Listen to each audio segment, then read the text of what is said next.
Magandang araw po. Welcome po sa aking channel, Lognay TV.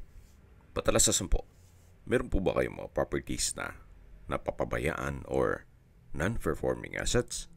Plan nyo ibenta, pero wala kayong oras sa pagbenta nito. Kung ito'y pagkakatiwala nyo po sa amin, tawag lang po kayo sa aking numero, usap po tayo, gawan ko po ng video for free. Yes, libre po, wala po kayong babayaran. Tutulungan pa namin kayong mabenta ang inyong property. Kami na po bala sa marketing, sa boosting or paid ads, even sa tripping. Hindi na po kayo mapapagod sa pag-entertain ng mga buyers. Kami na po bala sa lahat. Tago lang po kayo. Nandito po tayo ngayon sa Silang Cavite sa loob ng isang exclusive subdivision na kompleto po ang amenities at meron pong 24 hours security. Ito pong bagong video presentation natin ay isang brand new house and lot.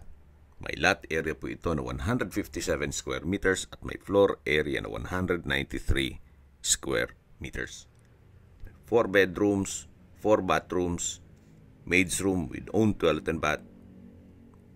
Ito po'y semi-furnished at ready for occupancy. Tungkol naman sa dokumento nito, ito po'y titulado, buhay po ang may-ari, kaya wala po kayong maging problema sa documentation o sa transfer ng title. Ito po yung main gate at may pedestrian gate. Pasok po tayo. Ito po yung naka-landscape na rin. Yan meron pong customized owning type window at yung balkonahe. Hanggang dun po ang property line. At bago po tayo pumasok sa main door, ay i-check natin yung garahe na kung saan kakasya po ang isang sasakyan. Meron naman pong common parking dito sa harapan ng bahay. At yan po yung setback papunta sa likod ng bahay at yung maid's room. May access na rin po ng tubig at kuryente. Tungkol mo sa internet provider, magpapakonect na lang po kayo. Dito naman po ay pwede po yung mag-garden or pwede pong gawing open lanai. Ito po yung corner side nitong pasad na kung saan pulido o quality po ang pagkakonstruct. Hindi po tinipid. Ito pong corner side sa second floor ay naka-brickstone design. Then meron din pong balkonahe. Ito po yung main door. Dito po sa entrada ay naka-tile flooring. Then itong pintuan ay naka-solid wood.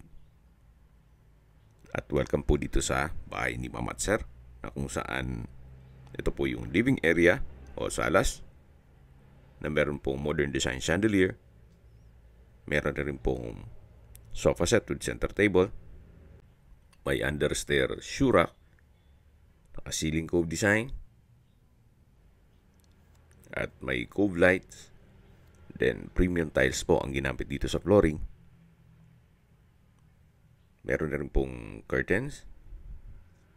At yan po yung hagdan na kung saan naka-concrete staircase at wooden handrail.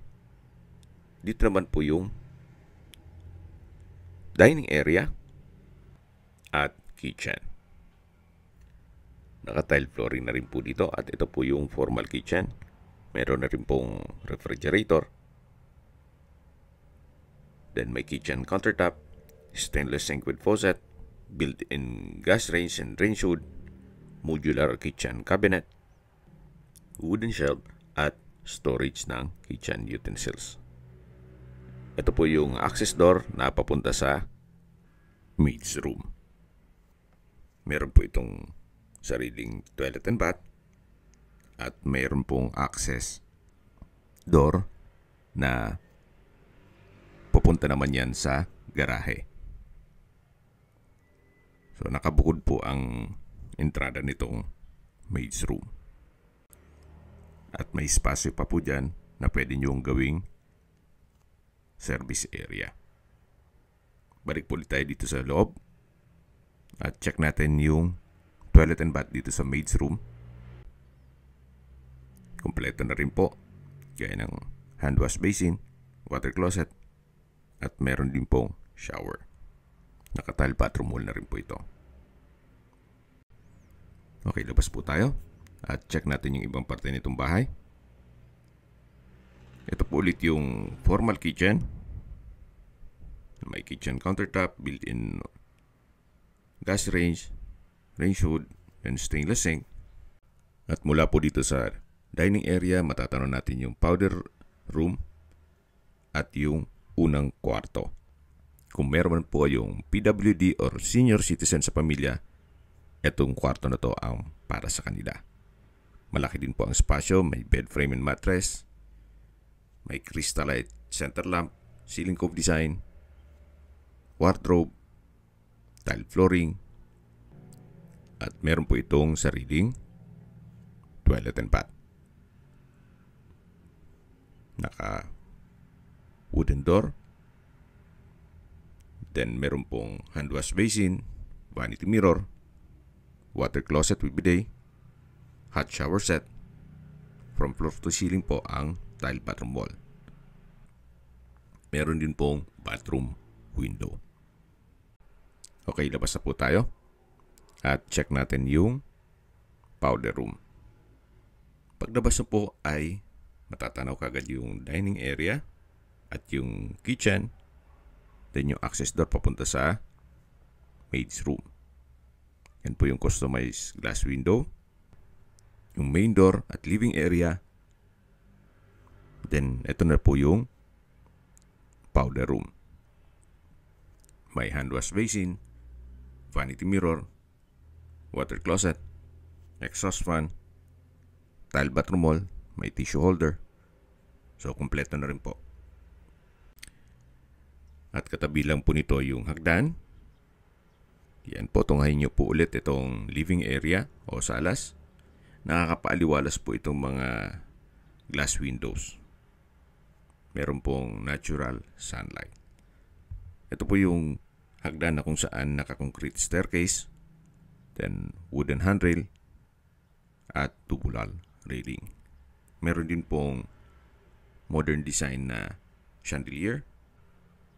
Malaking bagay po itong staircase window na nag-serve as natural sunlight. Akyat po tayo, samahan niyo po ako. Yan po yung hagdan papunta sa attic. At nandito na po tayo sa second floor. Check po natin itong unang kwarto na naka-solid wood door. Then napakalaki din po ng espasyo. Naka-tile flooring, may customized window, may wardrobe, ceiling cove design, crystalite, center lamp, may mga curtains rin po at wooden rack dun sa dulo. Bali po, ito po yung pangalawang kwarto. Lipat po tayo dito sa third bedroom na naka-solid wood door din po ito.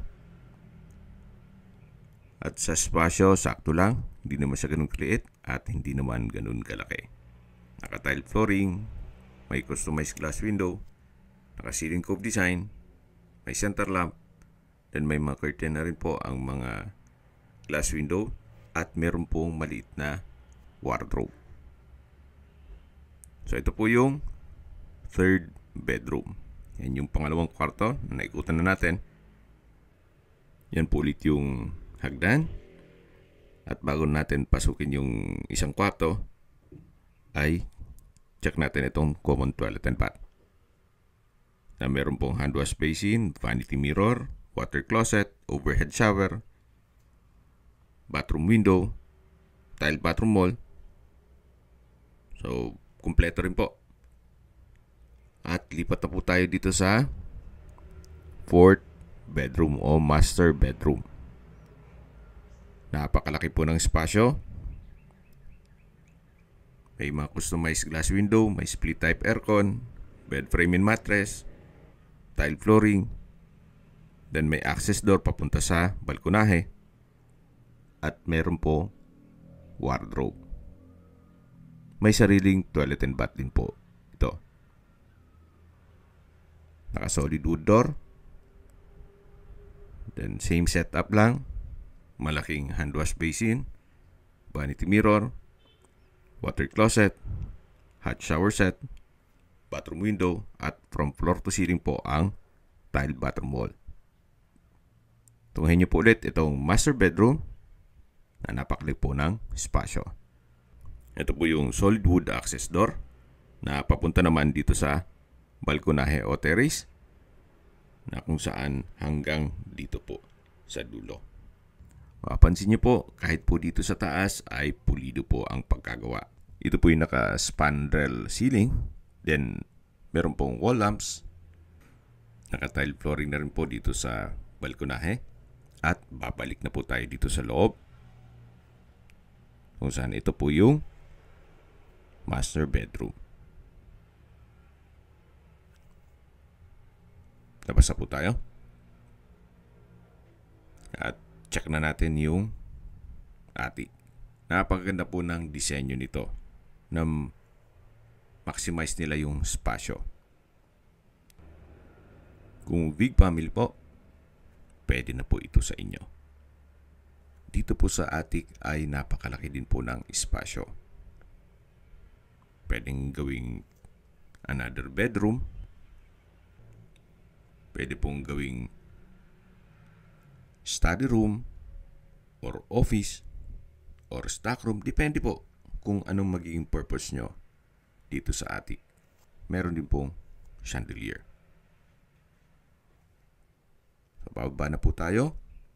Meron din pong owning type staircase window. At nandito na po tayo sa second floor. Meron pong 5-ring chandelier. Then, yan po yung tinutukoy ko na customized glass window dito sa staircase na nag-serve sa natural sunlight.